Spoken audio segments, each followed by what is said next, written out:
अनिल जी, एक interesting announcement आया था, इस पर आपसे भी व्यू चाहूंगा, अगर सेठी साहब चाहें तो वो भी देना चाहेंगे। उससे पहले एक बार समझ लेते हैं कि एग्जैक्टली हुआ क्या है जो इतना मूव आ रहा है हेरिटेज फूड्स में। अरमान है हमारे साथ तैयार। अरमान बताइए जी। कंपनी ने आज सर्कुलर दिया है कि जो 1:1 का राइट इशू जो है उन्होंने अनाउंस किया है। इसका मतलब ये है कि हर एक जो उनका भी शेयर होल्डर है उन पर एक शेयर्स को है वो राइट्स वो सब्सक्राइब कर सकते हैं।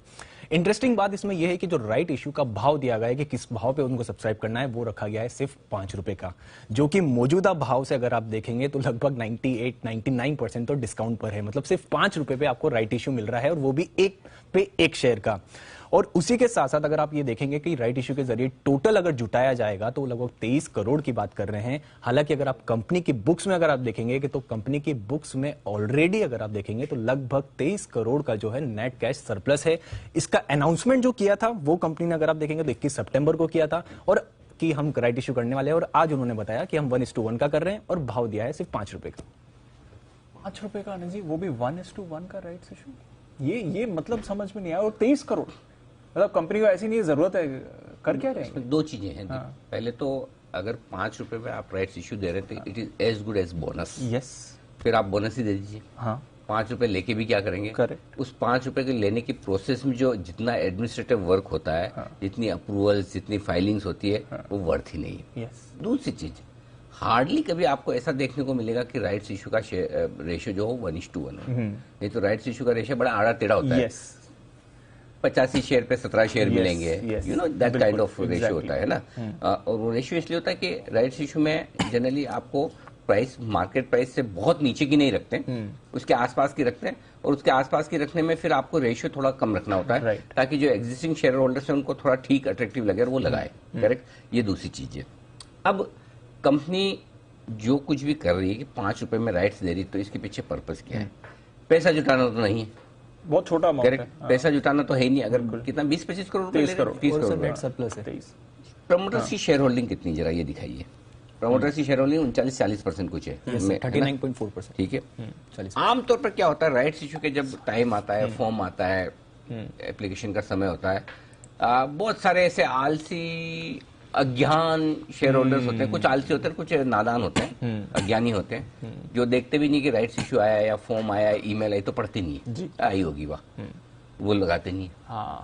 अब क्या होगा, जितनी कम दूसरी एप्लीकेशन लगाएंगे, राइट्स इशू में प्रमोटर लगा देंगे, और प्रमोटर लगा देंगे तो उनको सीधे आ जाएंगे राइट्स। नहीं लगाएंगे तो भी इनडायरेक्टली उनकी होल्डिंग बढ़ने वाली बढ़ जाएगी। ठीक है।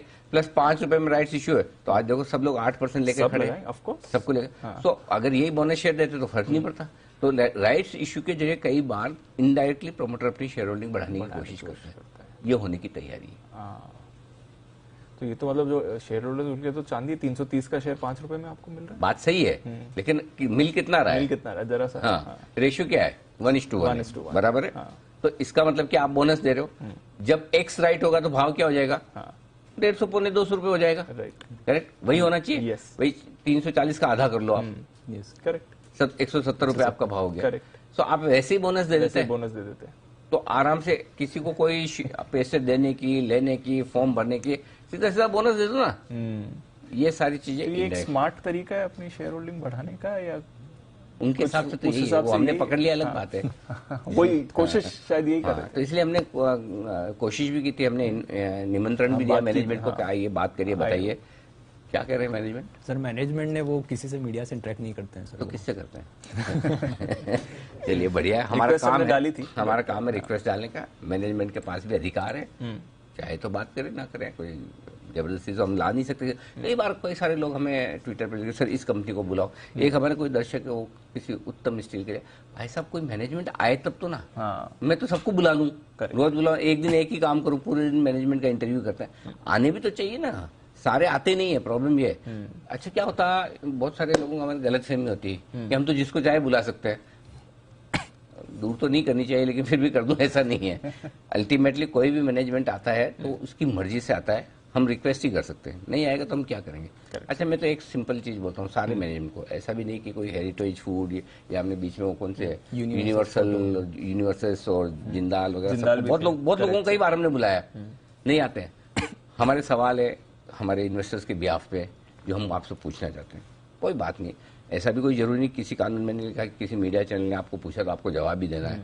वो हमारे पास राइट भी नहीं है, ना हम वकील है, ना कोर्ट है, ना जज है। आप एक काम करो, आप एक्सचेंजेस पे फाइलिंग कर दो। तो आपके जो शेयर होल्डर जो जानना चाहते हैं, एक्सचेंज पे आपका पढ़ लेंगे, आपका प्रेजेंटेशन वहां डाल दो, आपकी तरफ से जो कहना वो कर दो, सबको बराबर। हम उसमें से वहां से इन्फॉर्मेशन रखे अरमान को बोलेंगे भेजिए, जो कंपनी ने बोला बता दो। Yes, correct sir. तो ऐसा भी नहीं कि आपको, लेकिन ये है कि कम्युनिकेशन आपकी तरफ से होना चाहिए। 5 रुपए में राइट्स इशू दे रहे हो, थॉट प्रोसेस क्या है भाई? अगर हमें नहीं समझ में आ रहा है तो समझाओ, अगर हम गलत एनालिसिस करें तो भी समझाओ। बिल्कुल, ऐसा नहीं कि हम तो कहीं नहीं रहे, हम चलो हम तो गलत करें, तो हमारी गलती सुधारेगा कौन? या कंपनी का मैनेजमेंट ही तो सुधारेगा। एग्जैक्टली, ये बात।